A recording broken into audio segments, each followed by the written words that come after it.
couldn't you? Can I like that? Oh, now then, let me think. There'll be a list by the morning. You not think of anything? A rocket. A rocket? Yeah.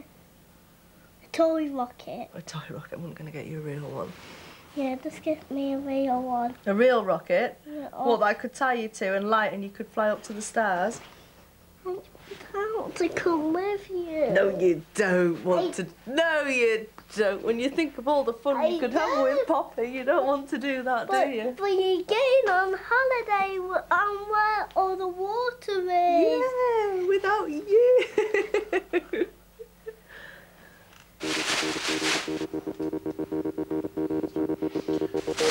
It's dirty. I don't know where to start.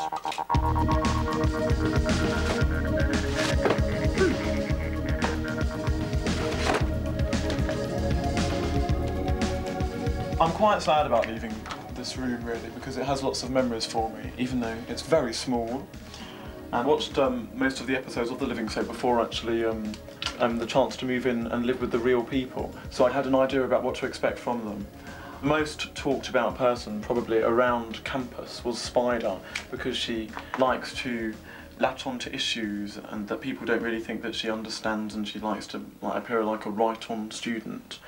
She seems like she's a pretty nice and fun girl. Emma comes across as being very mature.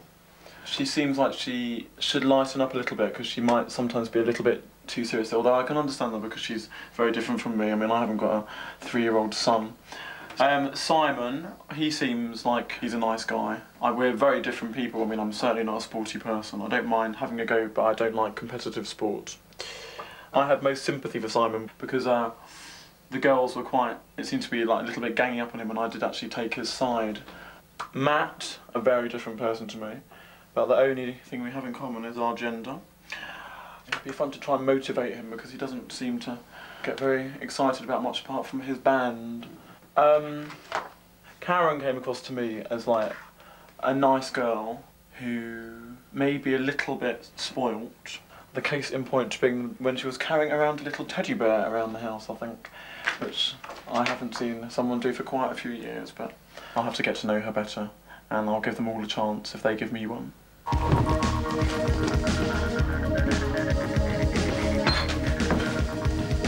Colin, you've got £130 telephone bill before you go. Make sure you pay it. I don't think it's just mine, Charlotte, somehow. I think it's you that's mainly on the phone with your other little girly friend, isn't it? Who rings Cellnet?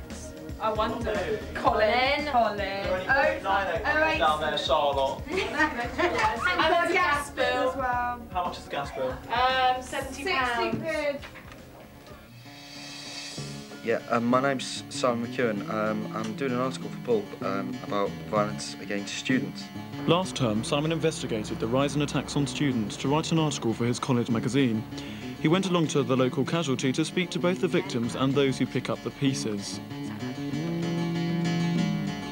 Last week, he got back on the trail at Piccadilly Radio, who run a safety advice service for students. I was particularly interested in the idea of student safety myself. From a personal point of view, my own boyfriend has been beaten in Manchester simply because he was a student. He looked like a student, and so therefore he was a target.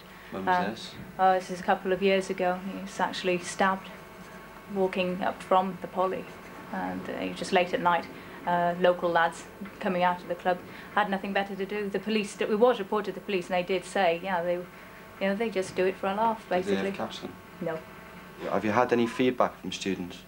Yeah, we have. I think a student, when they first come to Manchester, their main concern is that they don't know the area. Obviously, if they're local, yes. But a lot of people are coming from all over the country. Manchester probably has the highest saturation of students of any city in the country.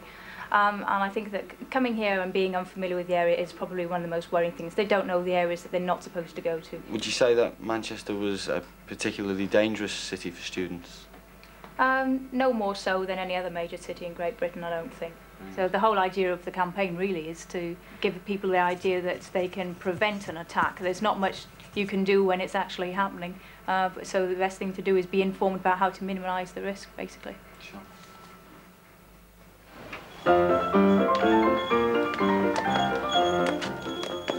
Luckily for me, I was able to call on my faithful posse to help me move all my worldly possessions.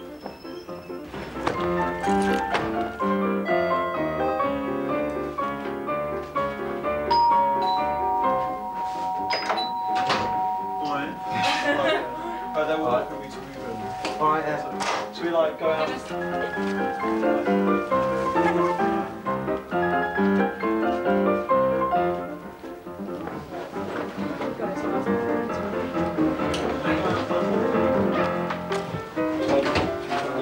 This was my room to start off with.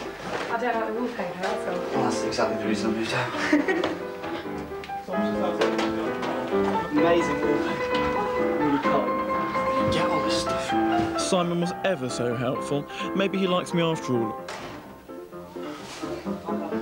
Or was it my little blonde friend? Hang on, it's not going to be able to get his bed down. There's the rest of Charles Park.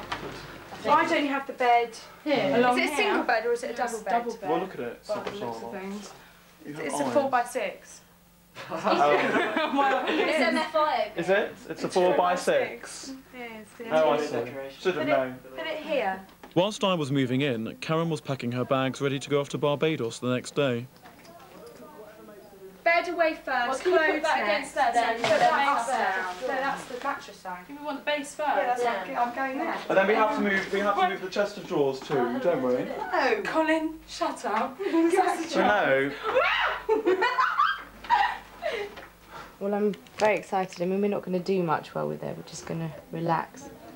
But I can't wait because I really do feel like I need a holiday.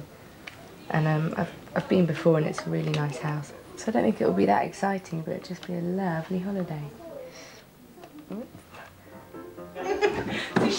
Fit. Oh my god! Fit your holiday. It's not my shoe, it's my knee, you stupid idiot. That thing gone to my knee. So forget the bed now. But this is not right.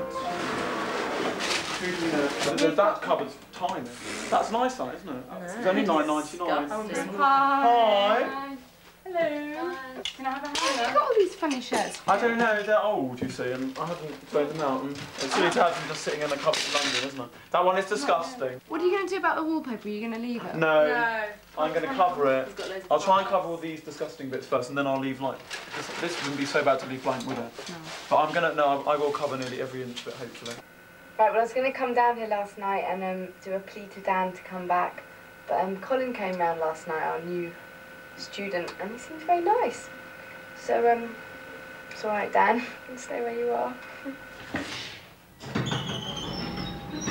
Well, at least Simon misses Dan. He went round to see him in his new flat, but it wasn't just nostalgia for his old mate. It was more a case of nostalgia for his old mate's computer, which he needed to borrow to type up his article on student bashing.